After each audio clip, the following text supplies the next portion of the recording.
Hello, everyone! Sorry we're a few minutes late. I had a technical difficulty on my end. But I was fine this time. Lori was actually early today, and I thought I was going to be early today, but Not that I'm late, I'm always on time. listen, if we're ever late, it's always fashionable, right, Lori? Yeah. But John kept saying, it's not you, it's me. And I kept saying, no, that's my favorite line from He's Just Not That Into You. No, it was totally my fault. Like 100%. There's not a doubt in my mind it was my fault. Oh, you're gonna hear some reverb there for a second. If you're here, say hello. There's a whole bunch of you here. Say hi. Yeah, please go ahead and comment so we know that you're here. All you have to do is say hello. Don't feel like you have to add anything throughout, but just so we know who's listening.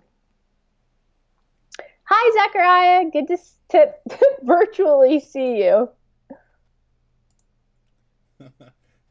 I gotta tell you all, Tyler yelled at me like literally right at 9:15. He just sent a picture that we weren't online yet. So did he jump off because he's not telling us he's here? Tyler, where are you? If you're watching, listening, go ahead and just comment hello or I'm here so we know that you're here. And we're going to get started very quickly. I am not just the moderator, but I am John's timekeeper. So knowing that at about 10 of 10, we'll start wrapping things up so that we can all be finished by 10 o'clock. John, I did eat dinner tonight, but I'm exceptionally tired today. Oh, so we can go until around 11 midnight. Oh, no, no. Well, that's too late for me. I'm exhausted. It's been a long day. Oh.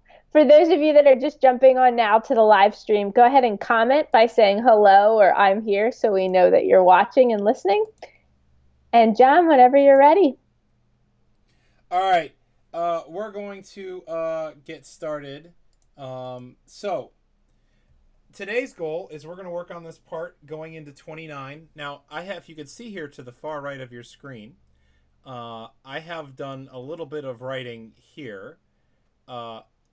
I know my usual promise is to you all that I will not write unless you are here, which is why I wanted to be honest with you all, because it hit me literally. We signed off at like 10:02 last week. At 10:03, this hit me, and so I wrote it down real fast. So, let's give this whole thing, this fast part, a listen. We won't go all the way back to the beginning because I don't want to spend that kind of time tonight. If anyone needs us to go back to the beginning at any time, please just let me know. We'll go back to the beginning. Um, let's give Oh, it a listen. Tyler's here. He just wanted us to know that he's watching. Hi, Tyler. Hi, Tyler. I was teasing you because you were teasing me about being a minute late, so you didn't hear that. All right, measure 19 to where we left off.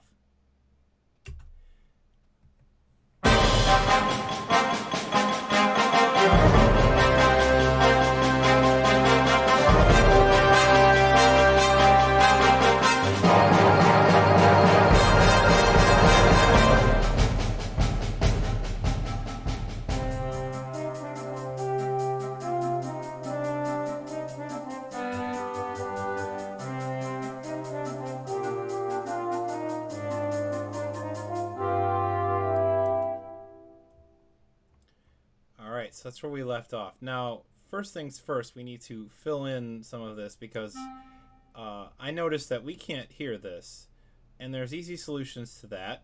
And I think that the easiest of them is going to be to move them down here. Now, I know some of you are going to scream, but John, you can't have two tenors. Hang on, I'm on it. So what we do is, so those of you interested about learning some Sibelius tricks here, so what I did is I copied these down here. I'm going to do what's called, if you go up here to note input, we're going to explode this, so now everything is separated.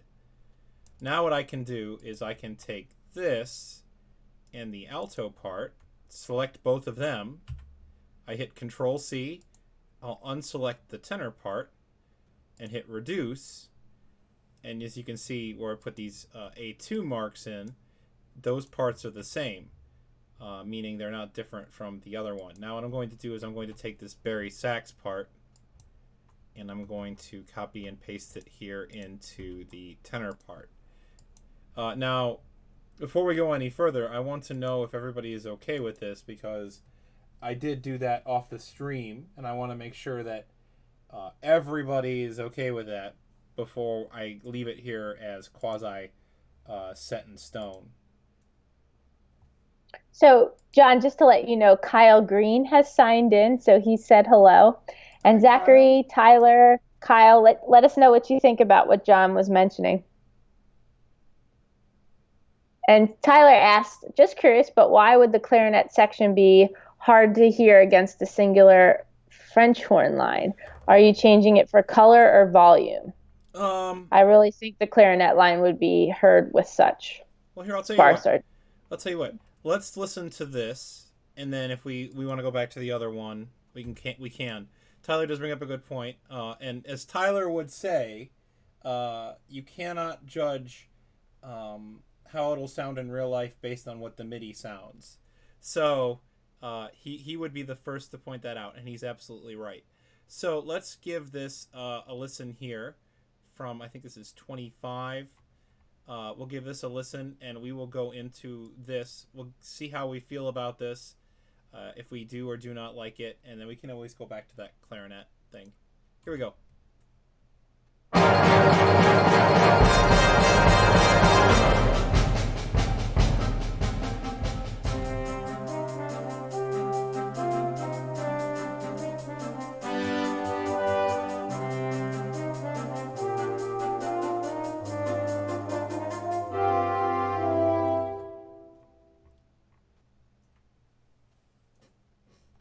So how do we feel about that? Again, I'm totally okay with getting rid of that. I have no attachment to it. Anybody? I'm not going to vote. Oh, come I'll let on, everybody Lori. decide. You always vote. You gotta let us know how you feel. But as the sax player, you know what I'm going to say. So that's why I'm taking myself out of this one. Lori has a slight bias to the saxophones. Only slight.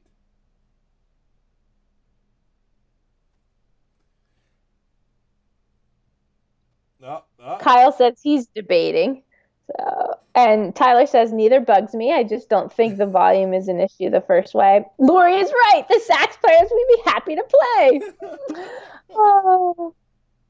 I don't hear it much in my house that I'm right, so it's nice to hear that from you, Tyler. All right, I think we'll leave it. Now, are we okay with these two measures here? Because those were the ones that I added off of the stream.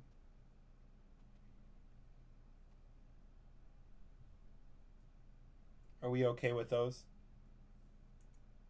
Anybody? Yeah, Tyler says he likes what you did. Okay. Now the other thing I kind of hear now that I've done it is I kind of hear. I'm gonna first of all delete these yellow things before they drive me nuts.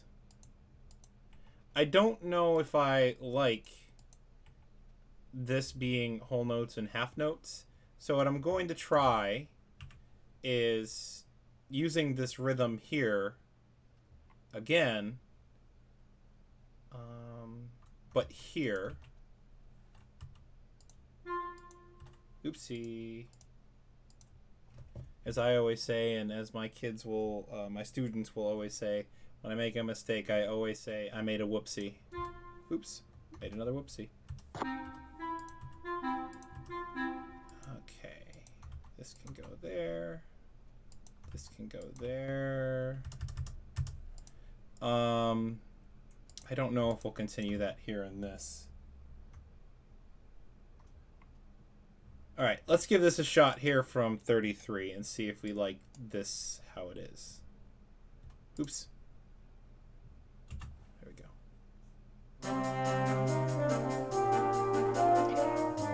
John, Tyler's asking, do you use a MIDI keyboard or are you using the Finale equivalent of Speedy Entry with shortcuts? I'm using the Finale equivalent of Speedy Entry with shortcuts. I have looked into a MIDI keyboard, and the thing is oh Tyler's gonna be mad. Um, there's a there is a I'm thinking about the MIDI keyboard because I know Dorico has a new feature that allows you to. So basically, with a MIDI keyboard in Sibelius, and I think also Finale. I don't want to speak to Finale because I don't know it as well. Um, if I were to select these four voices and write with the keyboard, it would probably only write this line here. Or Dorico, if I play four voices, it'll space them out for me over these four lines. So I kind of am thinking about that for that. But to me, being able to just speedy entry it, or what does Sibelius call it? It's on the screen somewhere. I don't know. It's here somewhere. But anyways, it's up here in this toolbar if anyone can find it, whatever Sibelius calls it. But to me, it's just as easy to put in Sibelius to put it in the old-fashioned way. And John, Kyle's asking, what if you had the first half of the measure? I'm assuming he's referring to measure 35 and 36. If you had the first half of the measure as the syncopation and beats 3 and 4 as a half note, quarter note suspension to the resolution.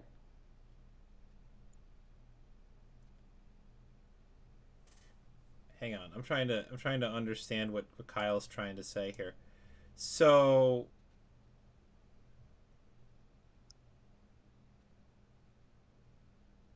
oh, he's saying the video lagged, so you basically have it. oh, so this is it. Okay, cool. Yeah. Okay. All right. Let's give. Oh, I have to give this down to the French horns as well. Except they don't. They do not that. So they're going to do.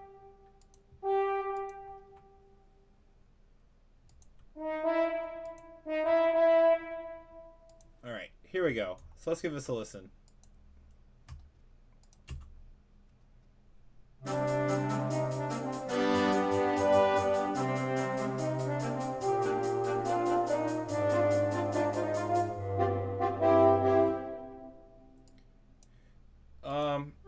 I kind of think that this still needs to be. Wait, should the horn be down a major second? You're right. Yeah. That's it. That's where it should be. Oh, well, can you say that again? This is you all hear this. Tonight is basically Lori just hearing that she's right from all of us. I just want to say it one more time because that may be the most profound thing I've said yet. Shouldn't the horns be down a major second? I mean, somebody give me a trophy for that, please. Hi, Peter. Peter's here now, too. Hi, Peter. Peter, in case you're just getting on here now, I've been right all night long, and so the boys are just, they're not. No. You see, I like Tyler's thing. Number one, Lori is right.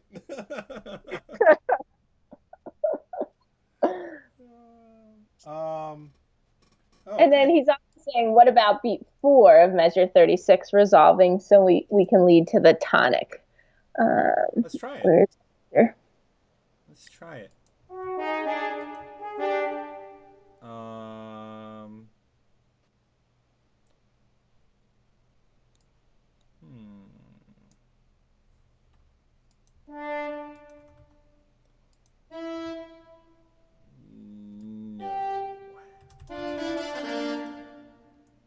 Well, then here's another question.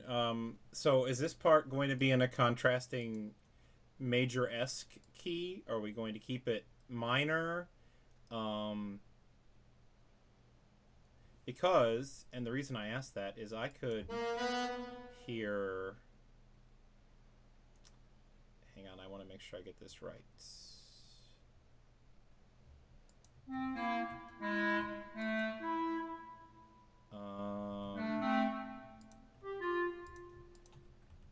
So then this needs to go like that, and this needs to go like that. let's listen to this, and then again, do we want this to go to a major contrasting major key, or do we want to uh, keep it in the minor key that it's in? So let's listen to it.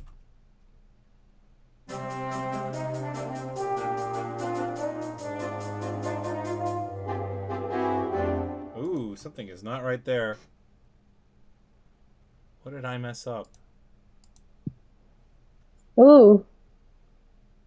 Yeah, I messed up something there. Oh, the French horns are wrong. Lori, you led me astray. Well, I'm just looking at the measure above it in the I was just comparing it with the alto sax measure directly above it. Did you guys hear that? Lori led me astray. Tyler says I'm still right.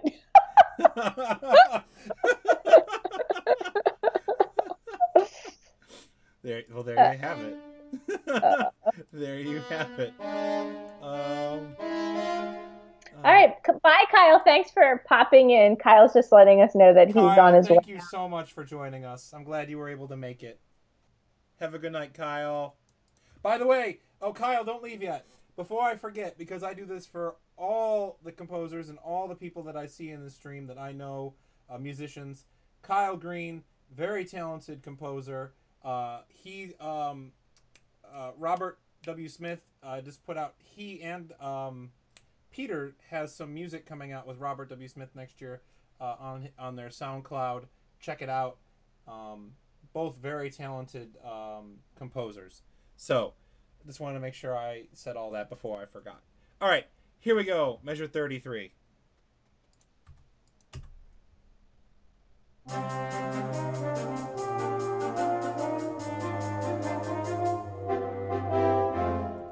Ooh. What did I... Oh. Forgot that. Okay. Oh, that last... I forgot the A natural there. Saxes.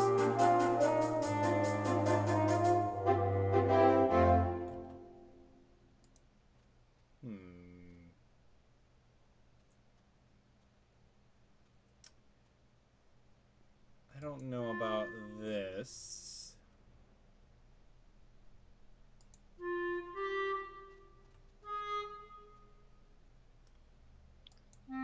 Peter says he liked that crunch. Let's see.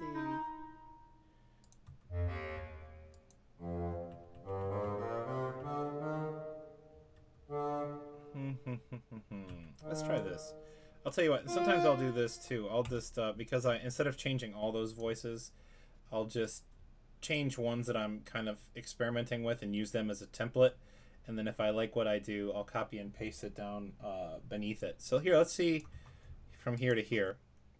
And I know Peter knows this, but for everyone else watching, in Sibelius, so now I can actually listen to just these four voices by selecting them like this. So instead of listening to all of this with it, I'll hear just these four. However, in order for that to work, I have to tell it to play from the beginning of that.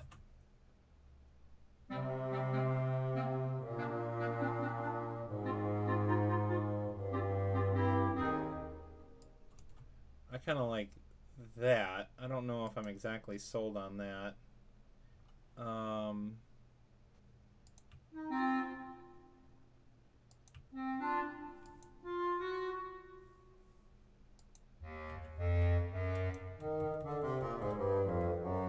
Let's try that. So Tyler says, what if you have beat 4 be a pickup? Or we could call that an anacrusis into the melody and it be a concert C.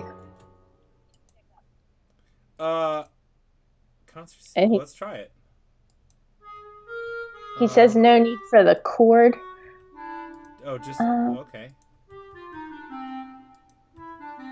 Well, see, I kind of want to go. I'm thinking we explore. I know you had mentioned, Tyler. I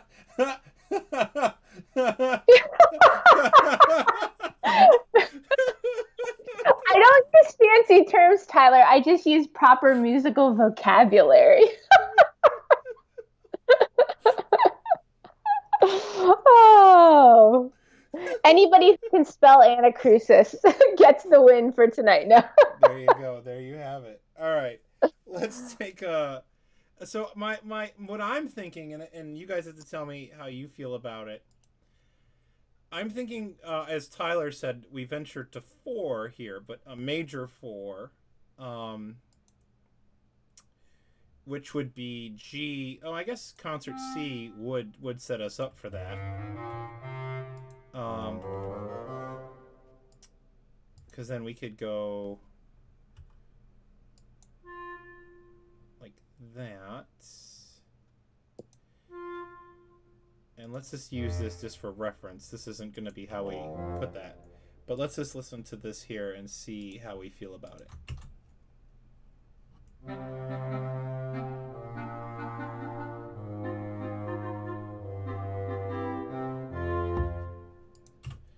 I like that.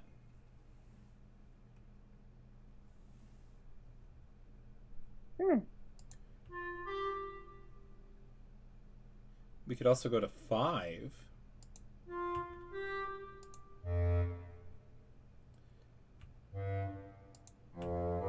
Let's see how we feel about 5.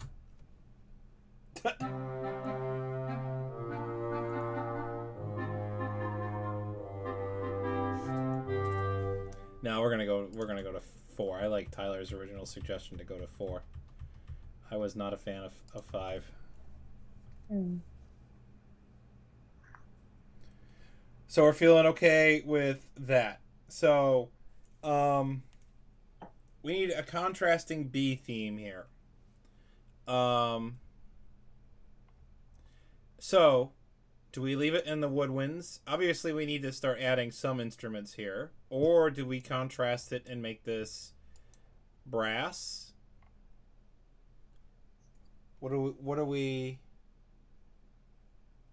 doing? Oh, hang on for Tyler, because Tyler wants to try hear 6. Let's hear 6. Oopsie. Let's try 6.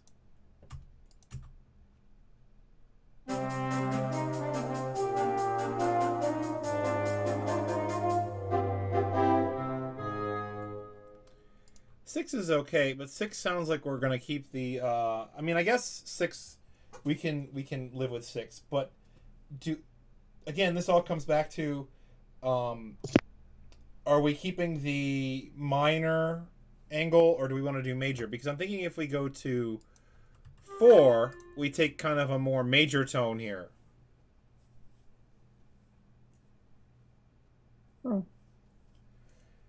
But if we want to keep a minor tone, then I would definitely say I agree with 6. Well, Tyler's saying 4 is good now, but Peter, what do you think? Peter says let's try 4. Okay. Let's give this a listen here.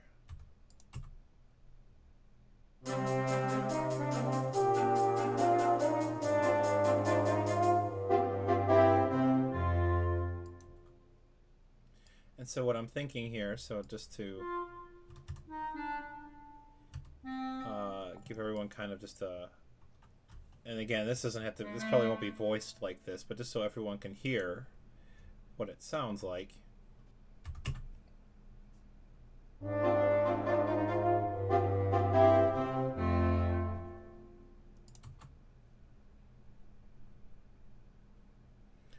And just so you all see this, I learned this the other day from one of the scoring notes blogs. So say we select these, if we put our cursor here just by, or our playback line here, just by hitting Y, if we hit the brackets, we can actually go through note by note and hear what this sounds like. So John, Peter had a suggestion, I'm guessing, for starting at measure 37, a regal trumpet moment coming in there. We can make that happen. So then we need to remove this from here.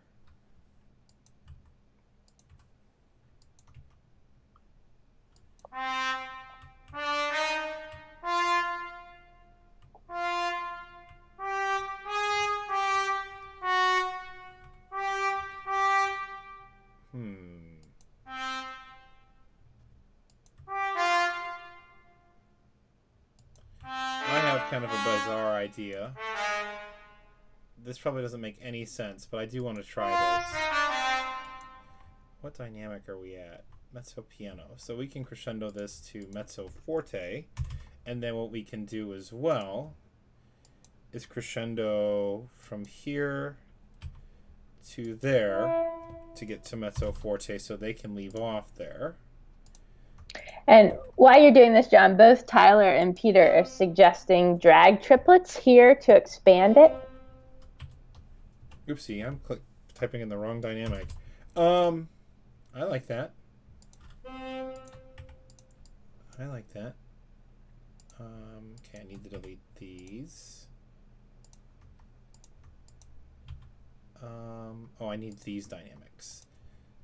So remember this trick I told you all a couple weeks ago. Alt, Shift, and D gives us the dynamic we can select.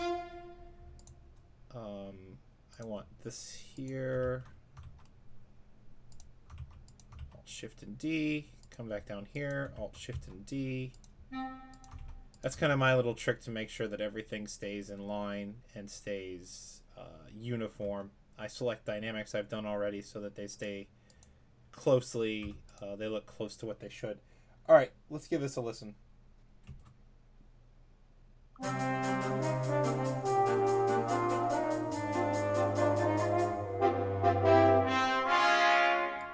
Oh, I like that. Do you guys like that? I really like that E flat major there. I really like that. Oopsie, I keep hitting the wrong thing. Oh, boo.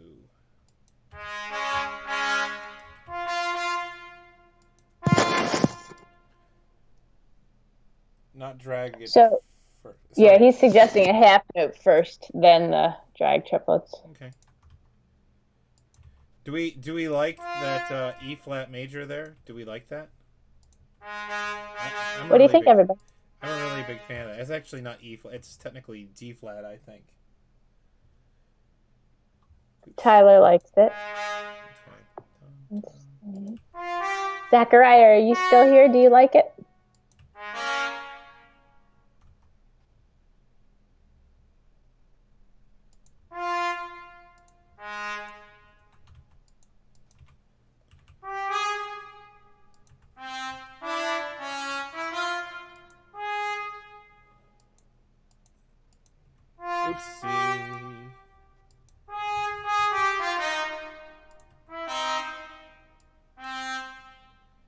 So, John, while you're doing this, we haven't done much with percussion yet. Do you always include the percussion as you're adding everything else, or do you go back and add percussion? How do you usually work it? So this kind of goes back to as I was talking to you guys earlier. MIDI has an unfortunate consequence, and if we go back to here, 19, it's this so you can hear. It's very hard to hear what's going on in there because the percussion is so overpowering. So I usually go back and I mean I kind of have an idea. Like I know I want to add claves to this section here. I know for a fact I want to add claves. I have to remember where I put them in my sound map. I may not have put them in the sound map.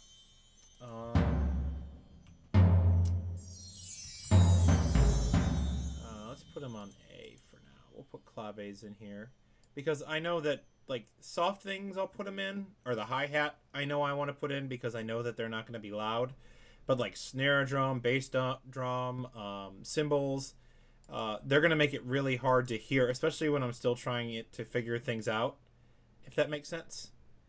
So I'll put them in last when I kind of know more of what I'm doing. Mm-hmm. Hang on. I need to remember. I'm going to put them here for now. And I'm going to put them...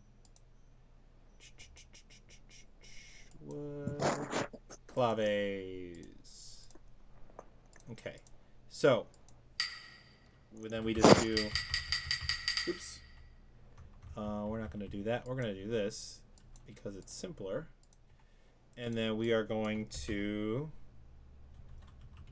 always label it because, as I told you guys a few weeks ago, I'm notorious for forgetting to label things later. So, let's try. So here, let's try this part here.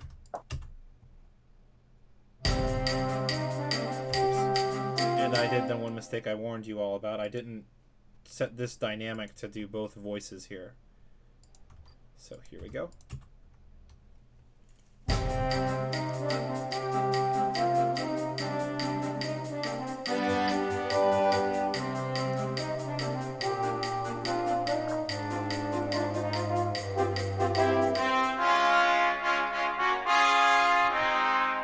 I'm not a fan of it. I mean, I'm a fan of this resolution, but we'll come back to this in a minute, but this isn't the melody. Just know that. That's not where we're going with that. Are we okay with that percussion, adding the claves? I like it. What does everybody else think? While you guys are doing that.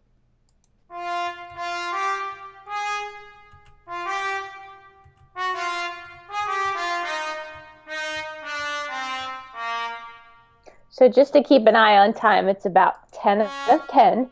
So we want to kind of bring this to a close and then decide where we want to go into our next session, what we want to work on.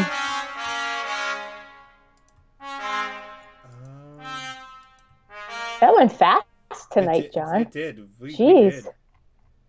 That was faster than usual. So we're okay with the claves. Okay. Let's give us a listen now from 29.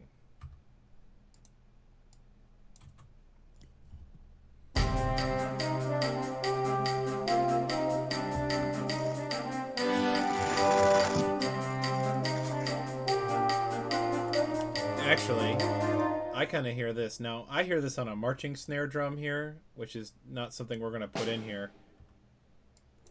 I hear this on a marching snare drum. That more tense, not a regular concert snare, but that's not something we'll put in.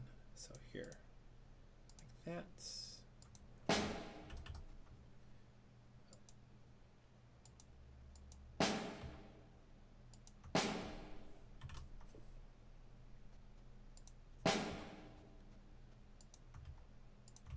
And we can leave these dynamics to just voice one, because only voice one is playing them. So we can leave them as voice one. We don't need to attach them to voice two. All right, let's give it a listen. I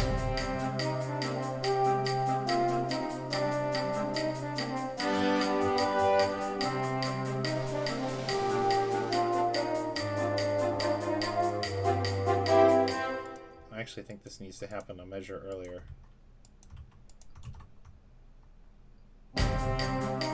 So, John, I have a question for you. Sure. When you're composing alone, without all of us watching and listening to you, do you go back this frequently and listen? Or do you go a little bit longer? Many times. I will go back. I mean, you've seen how long it's taking us to go through this. Now, keep in mind that 1 week between, what was it, last Tuesday and Thursday, I went through and filled all this in without you guys watching. So that took about 10-15 minutes, but that's stuff that, tedious stuff that you guys don't have to watch. I did go through and fix articulations that weren't uniform in this part. And I think I fixed them here a little bit. Like articulations. Oh, the percussion articulations weren't lining up. And as you can see, they're still good. But that kind of tedious stuff that is like little details that are important, I'm not doing right now on the stream. But those are things that, even then, I still miss them from time to time. And I have to go back and fix them because I miss them because I'm human, so it happens all the time. And then my other question is, so having spent most of my career as a middle school band director, and really playing a lot of grade 3 music. I mean, I obviously, know what constitutes grade 3 music, or if I can look at something and say, oh, that's probably an easy grade 3 or a harder grade 3. But as a composer, do you have a checklist? Like you want to have this many rhythms or concepts or something like that? But how are you gearing this towards a grade 3 when you're composing? So, publishers have guidelines, and each publisher, some of them, they're public. That you can go on their websites and get them. I happen to know Excelsia's is public, so you can go and see them on their website. So what I tend to do is I will follow the guideline, and in the guidelines it says things like specific rhythms that you can and cannot use. It tells you the ranges of each instruments that are appropriate for each level, and I've gotten to the point now where I kind of have them memorized. Um, like in a grade 3, the trumpet does not go above G, but it does not go below. I think it's B flat is the lowest that it goes. Um, Horn does not go above F in a grade 3, and it does not go below A down here. So those are all things that you can always ask a publisher for their guidelines.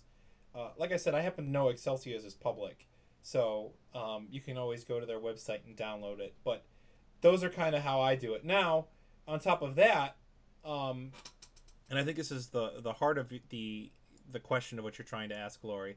I teach middle school, and I think of whatever grade, like so grade 3. I know our 8th grade band would play it, and so I tend to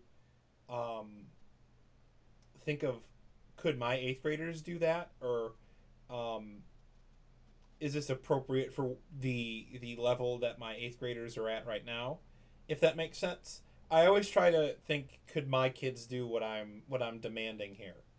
That's kind of Right, what I but think.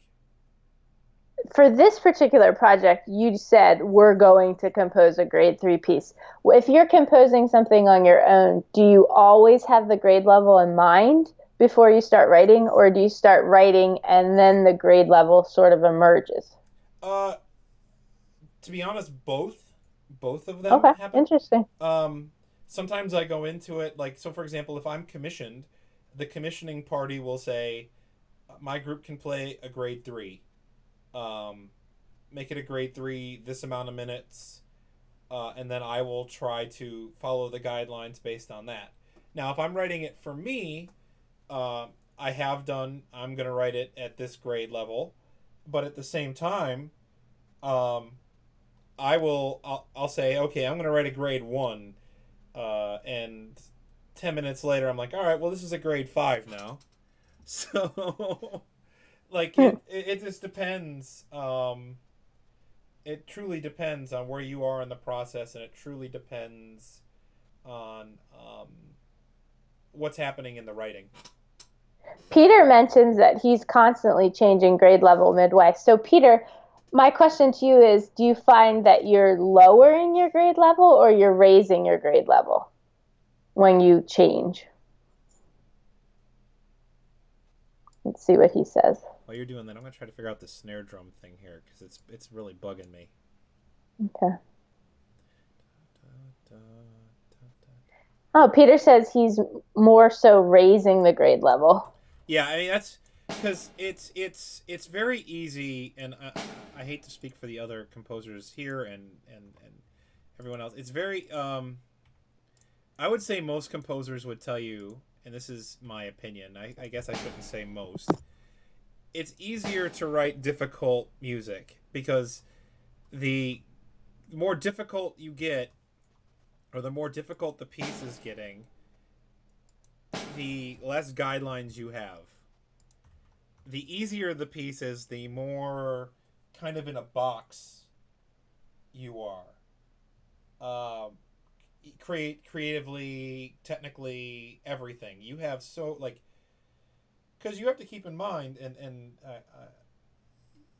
you're writing for kids that can't play like I would never put this in front of a fifth grader, and the guideline one would tell you that I don't think triplets are allowed in grade 1, or grade 0.5 even. But like I think that this is in the horn range, but they would never play F sharp because they haven't learned that yet in a grade 0.5.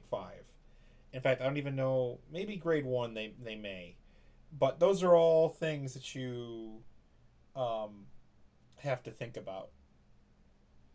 Interesting. All right, let's give this a listen and see. Sorry, I just wanted to check the time there. Let's give this a listen here.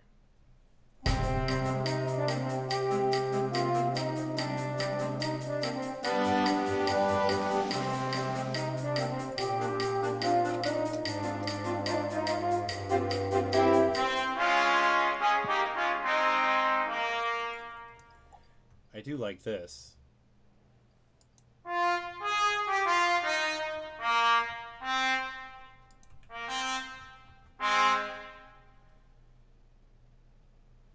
is that doing that? Oh, there we go. All right. I do really like this transition here at 37. Does everybody like that? I love that it starts on an anacrusis.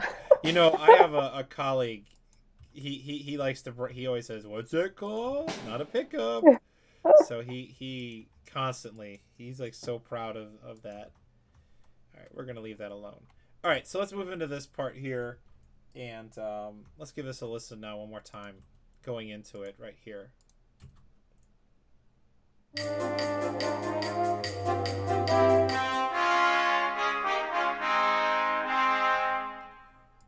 All right, I really like that. I think that that's solid. Let's give it a listen to the beginning once before we call it a night.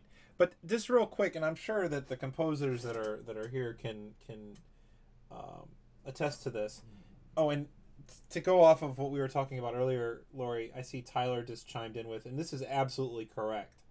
And I think that this is crucial.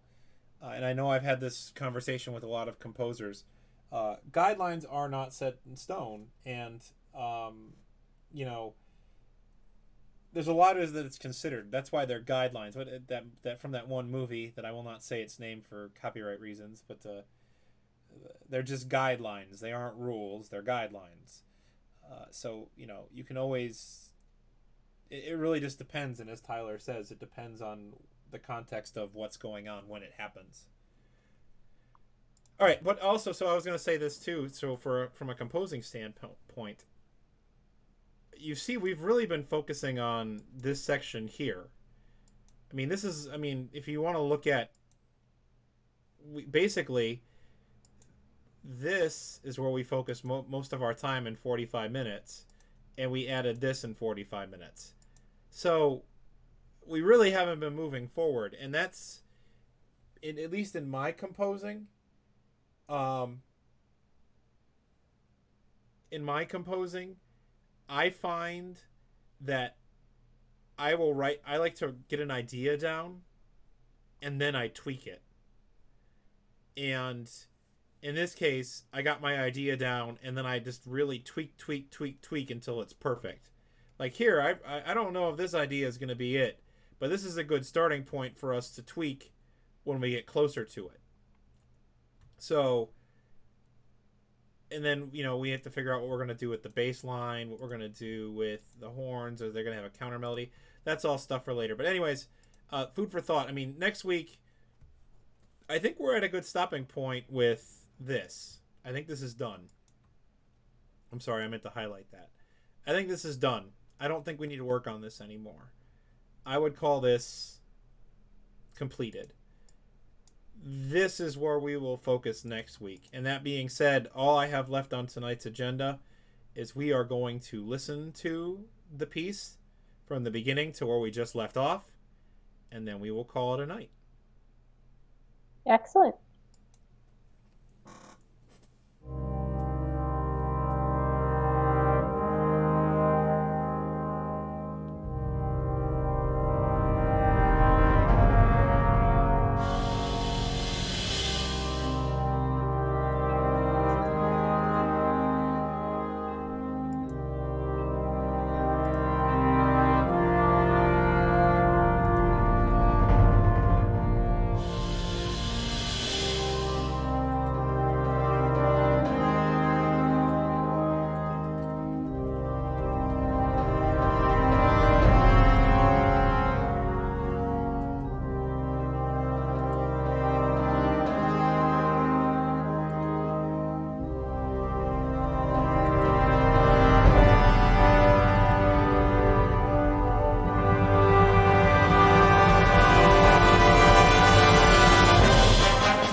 like that. Now, before we do go, I do want you all to see this because this is going to drive me nuts. You guys don't understand when I sign off for the night and I come back and I go, oh, that's how that should have gone. How hard it is for me to not change it. This, and then I think we'll be good for tonight. Cool stuff, Peter says. I agree. All right, I think that's good for tonight. Does anyone have anything they want to add or anything before we sign off? Thank you, everyone. It was a fun night. Before we go, I want to thank, I know we had Zachariah, Tyler, Kyle, Peter. Those are the only ones I saw in the chat. Thank you guys for joining us, as always. If you're watching, always feel free to chime in. I'd love to hear and see everybody that's here. I also, before I forget, the most important person I need to forget, our moderator for this evening, Miss Lori Schwartz-Reichel, who Tyler read my mind. Who is right, of course. All right. Thank you all so much for joining us tonight. And we'll see you next Thursday at 9:15. Okay, bye, everyone. Thank you. Bye, everyone.